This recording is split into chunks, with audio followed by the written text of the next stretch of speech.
president of the collectivité, Daniel Gibbs, has promised aid for Fresh St. Martin. Prime Minister Sylvia Jacobs thanks members of the EOC for their continued hard work. First up, Minister of Justice Anna Richardson is asking the community to abide by the curfew. Those are the headlines for Thursday, April the 2nd, 2020.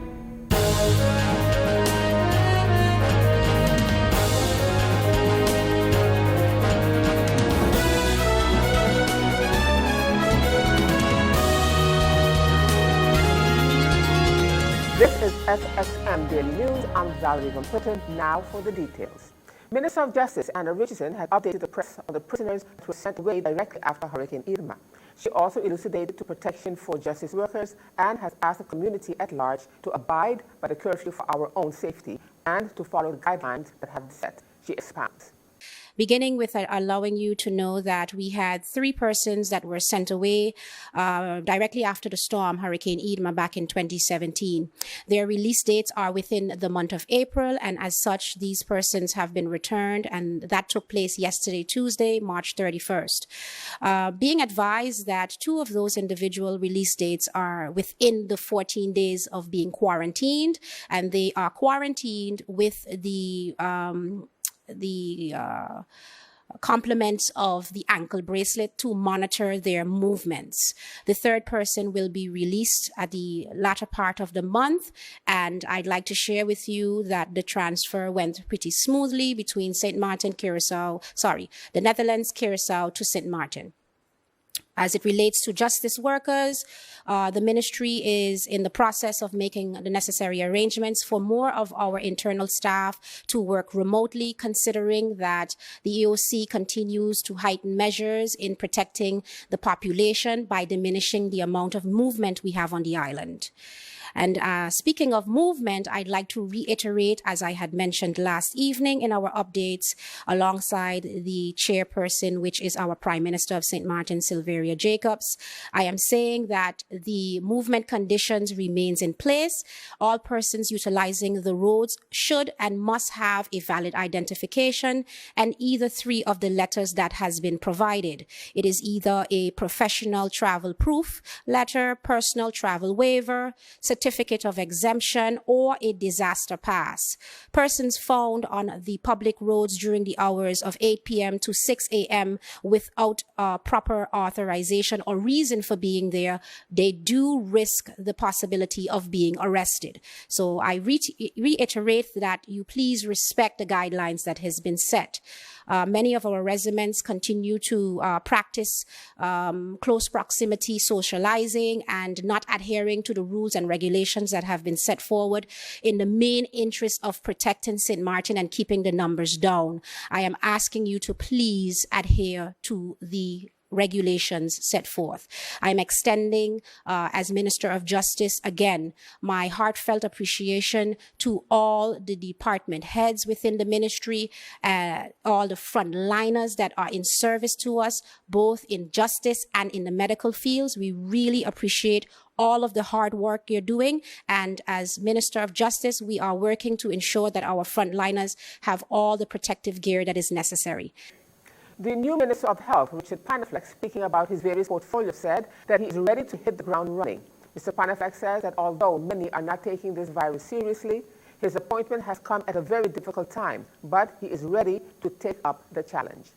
On a very sad note, I would like to first express my deepest sympathy to the bereaved family and friends of our first COVID-19 victim. I wish the family strength and courage as you navigate through this challenging time of loss. Regretfully, lives will and can be lost because of this health crisis.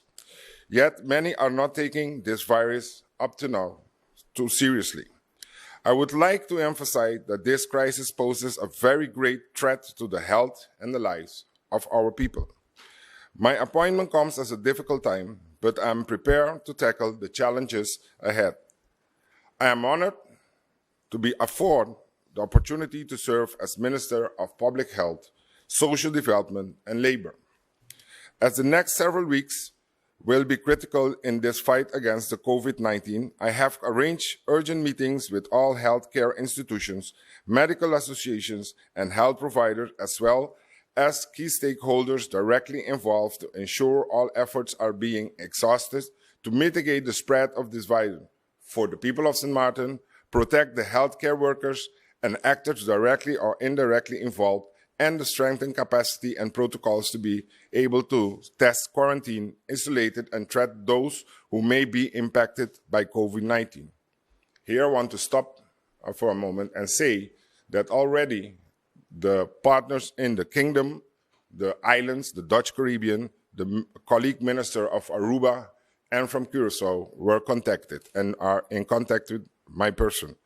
Although the Ministry of VSA is quite an extensive portfolio with many social and labor issues that need immediate attention, the health concerns are my highest priority in present situation. Within the coming days, we will also meet with the labor tripartite to discuss ways in which together we can mitigate the possible social consequences and safeguard our labor market during this tragic economic downfall. I'm fully committed to supporting and working along with the Prime Minister as chair of the EOC in the decision to protect the people of St. Martin. I would like to wish all those persons and families currently affected by COVID-19 much strength during these difficult times, and I'm praying for everyone's speedy recovery. I would also like to thank everyone who are working each day to ensure that we are all protected, informed, and able to enjoy access to the basic necessities. Our nation will be deeply impacted by this, and I would like to encourage all of us to work together towards finding feasible solutions to the problems we are facing. And other news at this time. In a story that SXM Daily News ran on March 27th, where the members of the anti-poverty platform felt that SZV was taking too long to address complaints concerning Medicosmetics, a company that provides diabetic supplies to seniors, and that seniors with a diabetic condition can no longer go to pharmacies on the island. SXM Daily News contacted management of SZV, and they provided the following statement. SZV acknowledges that there are some incoming complaints regarding the services and accessibility of the contracted provider, Medicosmetics. These complaints are not going unheard by SZV, and we have been and continue to address these in a productive manner together with the provider. Together, we have been able to adjust some procedures to improve the customer experience. However, this is an ongoing process that our teams are working on. The customer complaints have our attention, and our objective is to improve the customer experience given the time to do so in the best manner possible. We thank all of our customers for their patience thus far and hope to be able to alleviate some concerns within short. And still to come, the International Monetary Fund has strong resources to deal with the virus crisis. I'll have the details of that story and more when SXM Daily News returns.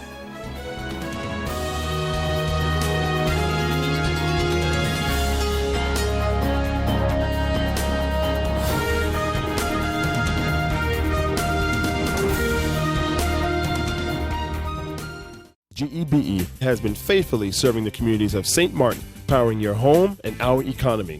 Come rain or shine, our qualified team of professionals are working hard 24 hours a day to provide you and your family with safe, reliable electricity and water. We use the latest technologies and test our products daily to maintain the highest international standards. Our friendly staff is always there to assist you, whether in person, over the phone, or online. We are committed to constantly improving our products and services, making them more efficient, effective, and environmentally friendly to serve you better today and our next generation of clients tomorrow. GEBE, powering a brighter future. Our friend Megawati is here with tips to save you energy. 1. Turn your airco temperature up. 2. Use a ceiling fan instead. 3. Buy energy-saving products. Save some green with NVGEBE. And as we continue now with the news, the coronavirus pandemic is putting increasing strains on emerging market economies, but the International Monetary Fund has sufficient resources to meet their needs for now, IMF officials said on Wednesday. The global lender is quite a bit away from exhausting its $1 trillion in total lending capacity and is working to identify new sources of funding and liquidity for member countries, the official said during a conference call with reporters. More than 18 member countries, mostly emerging markets, have already requested some $20 billion in emergency zero and low interest loans from the IMF, they said. And IMF staff was working to process those requests as quickly as possible. We see the crisis shifting to emerging markets. Low-income countries are now all seeing the pickup of infection rates that we've seen in China and the advanced economies, said one of the officials. Funding needs were greater in some of those economies due to significant capital outflows and a sharp drop in commodity prices, the officials added. The virus has infected more than 878,000 people and killed 43,412 around the world. In addition to existing programs, the IMF is looking at reviving a proposal for a short-term liquidity line that was developed several years ago and could be quickly implemented if approved by members, the official said in part in a press release. And Prime Minister Sylvia Jacobs is again issuing a stern warning to the community as the island fights this coronavirus. The minister remarks that because we are going through trying times, we have what it takes to get up and move forward stronger. The Prime Minister says she has been talking, preaching, and begging everyone to be safe. They, as government, are doing everything in their power so that the people of St. Martin can be safe. St. Martin is a wonderfully, beautifully blessed country. And though we are going through trying times like the rest of the world, I believe we have already proven through many, many crises that we have what it takes to deal with it, fall, get up, and move forward stronger. It is because of that faith, not just in you, the people, but in God and in the hardworking persons that have joined me, together with the Council of Ministers, their ministries, and all the hardworking civil servants, all of the government-owned companies, that I can say to you, we are doing everything, and I mean everything within our power, so that the people of St. Martin can be safe. But we cannot do it without you. For the past month, I have been talking, I have been preaching, I have been begging. I have been asking you to be careful, to be safe, to take care of you and your family. And if you have loved ones who are elderly, who have heart conditions, who have lung infections or are prone to lung infections, have asthma, have diabetes, that these people must be protected more than any other.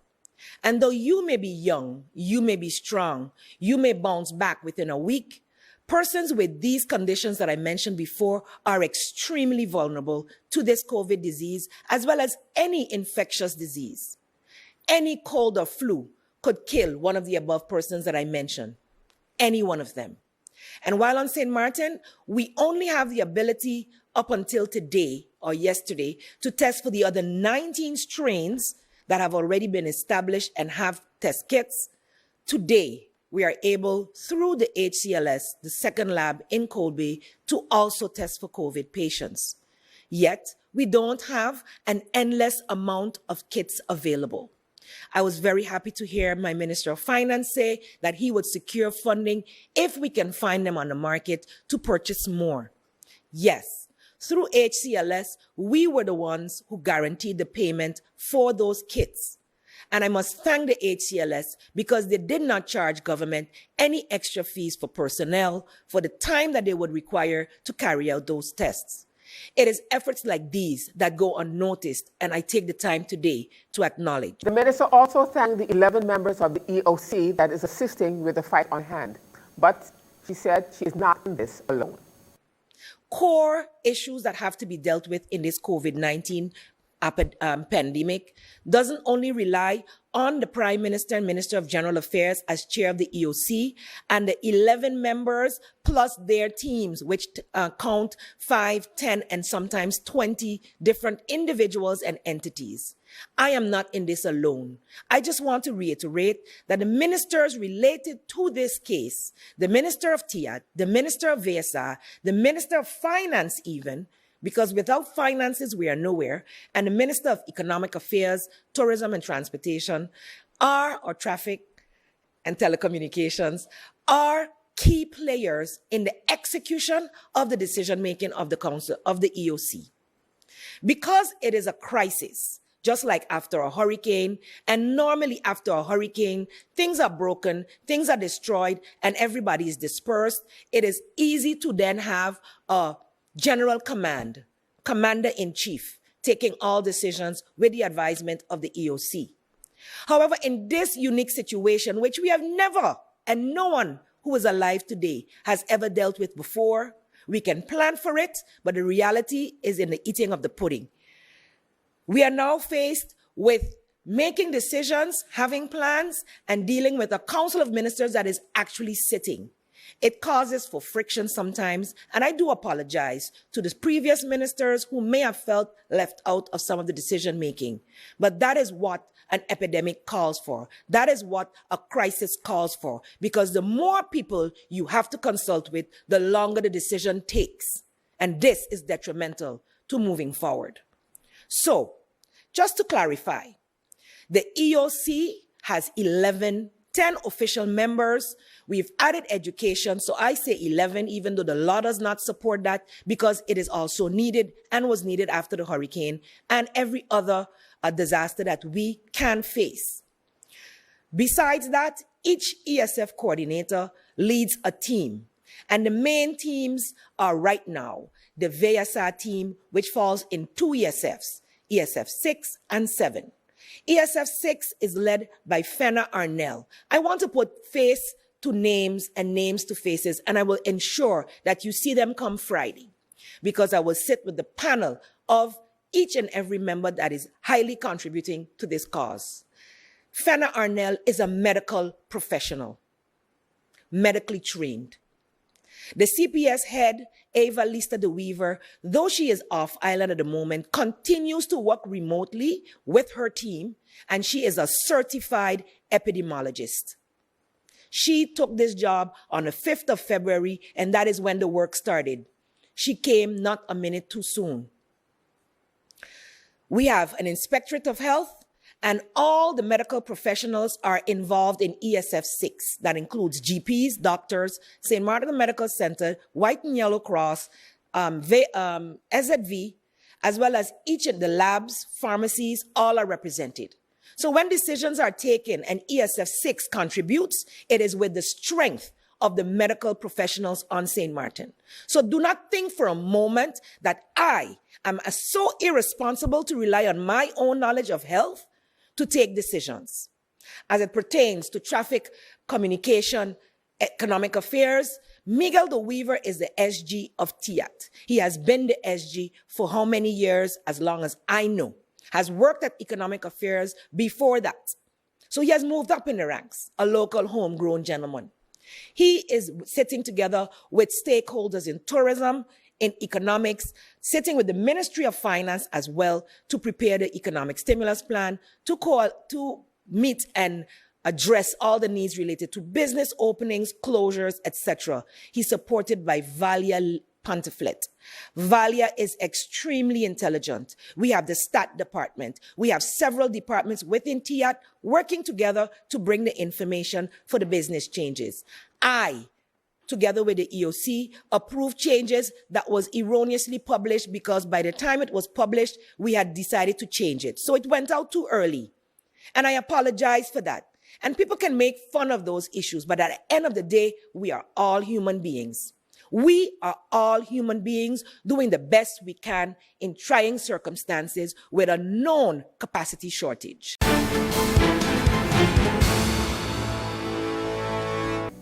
Now turning to our weather forecast for April the 2nd, 2020.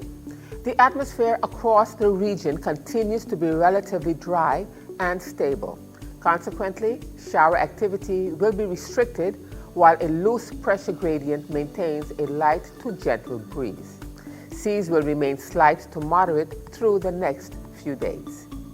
Now let's turn to your 3-day forecast.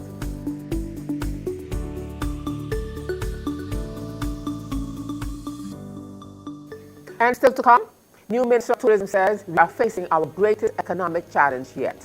And we'll have the details to that story and more when SXM Daily News returns.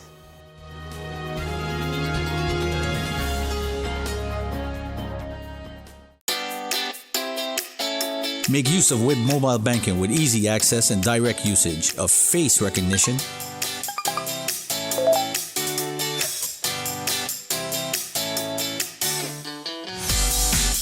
PIN code,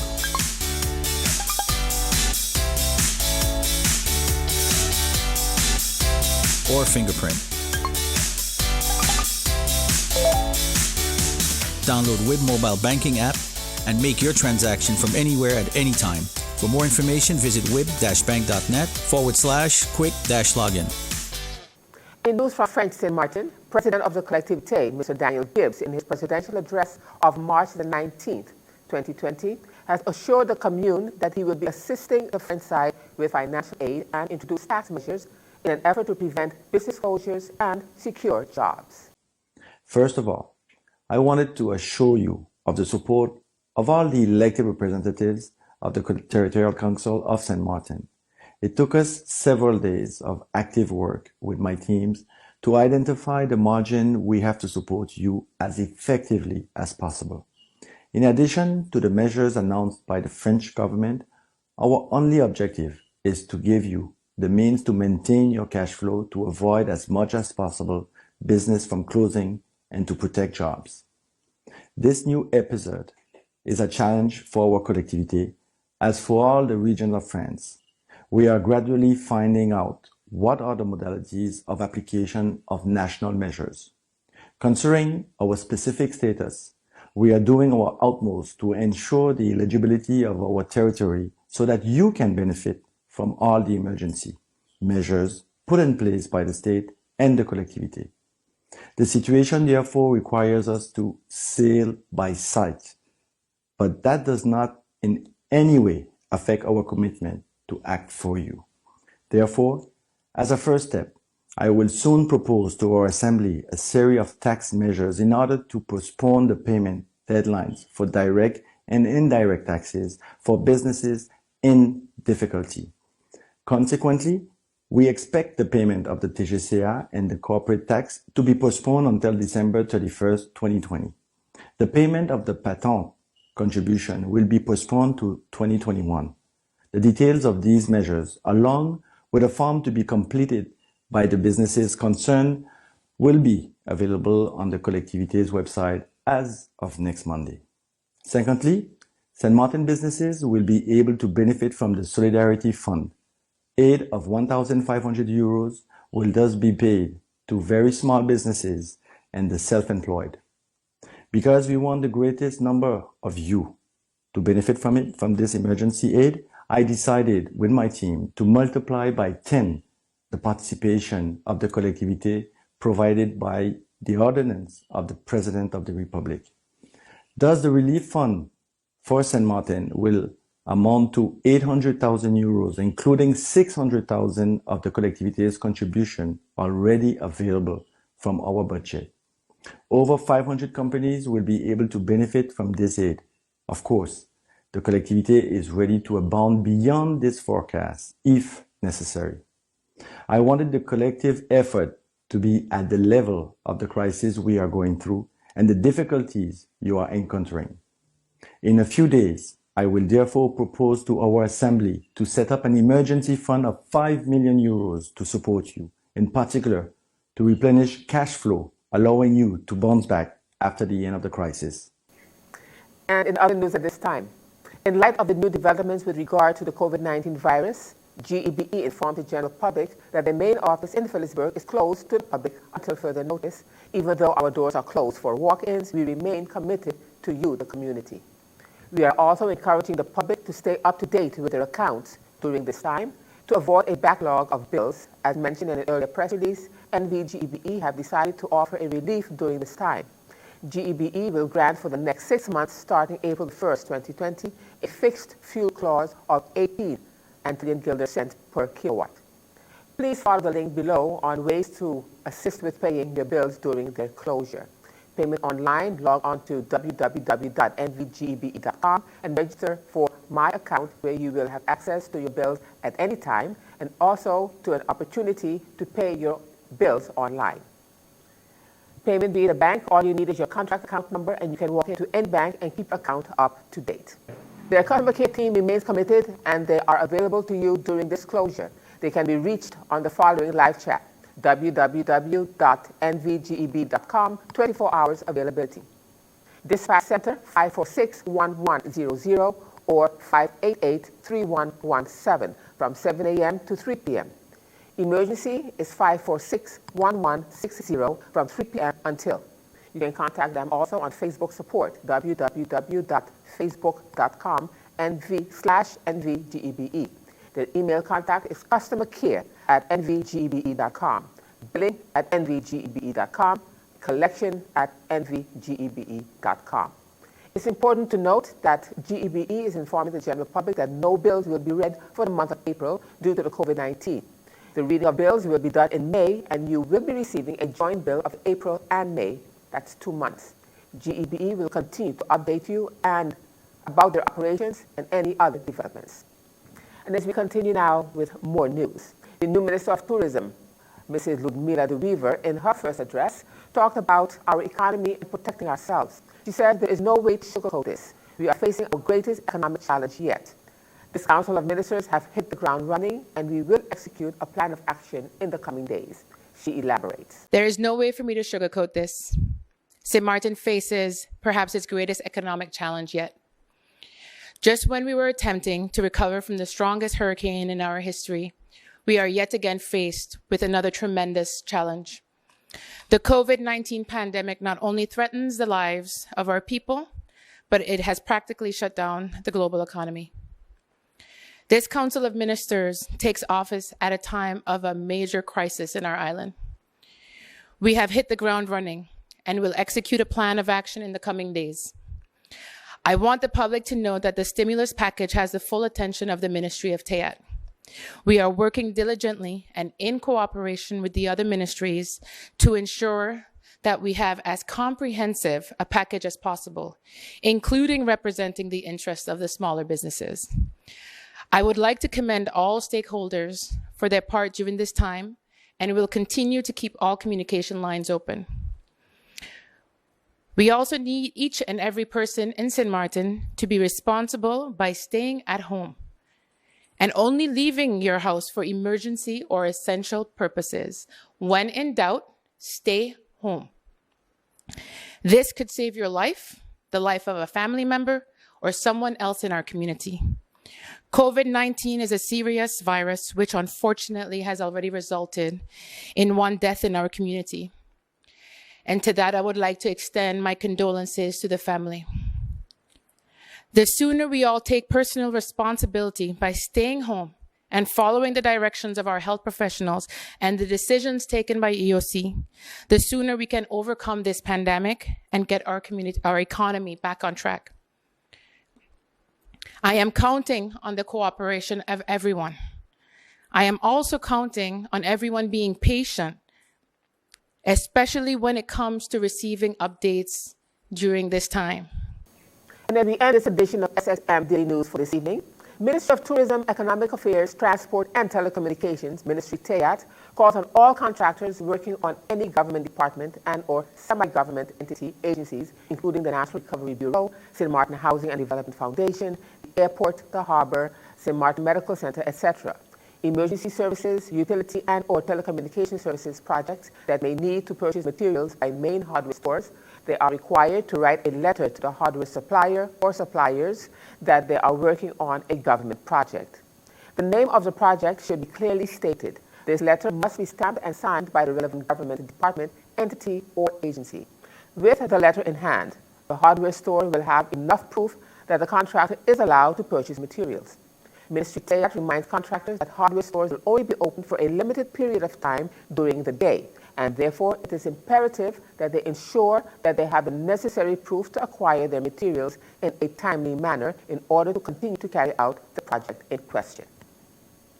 And I'm Valerie Van Putten. Just a reminder that this and other programs are available online. Simply log on to stmartinmediacenter.com for viewing.